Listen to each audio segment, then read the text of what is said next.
حضرت جابر بن عبداللہ رضی اللہ عنہ کہتے تھے کہ نبی کریم صلی اللہ علیہ وسلم نے فرمایا، جس نے لہسن یا پیاز کھائی ہو تو اسے چاہیے کہ ہم سے دور رہے، یا یہ فرمایا کہ ہماری مسجد سے دور رہے۔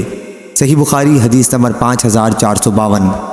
عطا بن ابی رباح نے خبر دی، انہیں جابر بن عبداللہ رضی اللہ عنہ نے کہ رسول اللہ صلی اللہ علیہ وسلم نے فرمایا، جو شخص کچی لہسن یا پیاز کھائے وہ ہم سے دور رہے، یا یہ فرمایا کہ ہماری مسجد سے دور رہے اور اپنے گھر میں بیٹھا رہے یہاں تک کہ وہ بو رفع ہو جائے۔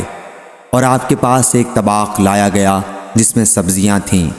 حضرت صلی اللہ علیہ وسلم نے اس میں بو محسوس کی، پھر آپ کو اس میں رکھی ہوئی سبزیوں کے متعلق بتایا گیا تو آپ نے اپنے بعض صحابہ رضی اللہ عنہم کی طرف جو آپ کے ساتھ تھے اشارہ کر کے فرمایا کہ ان کے پاس لے جاؤ۔ لیکن جب ان صحابہ رضی اللہ عنہم نے اسے دیکھا تو انہوں نے بھی اسے کھانا پسند نہیں کیا۔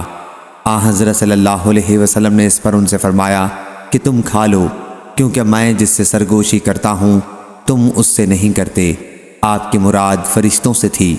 سعید بن کثیر بن عفیر نے جو حضرت امام بخاری رحمہ اللہ کے شیخ ہیں عبداللہ بن وہب سے اس حدیث میں یوں روایت کیا کہ حضرت صلی اللہ علیہ وسلم کے پاس ایک ہانڈی لائی گئی جس میں ترکاری تھی، اور لیث اور ابو صفان عبداللہ بن سعید اموی نے بھی اس حدیث کو یونس سے روایت کیا ہے، لیکن انہوں نے ہانڈی کا قصہ نہیں بیان کیا۔ اب میں نہیں جانتا کہ ہانڈی کا قصہ حدیث میں داخل ہے یا زہری نے بڑھا دیا ہے۔ صحیح بخاری حدیث نمبر 7359۔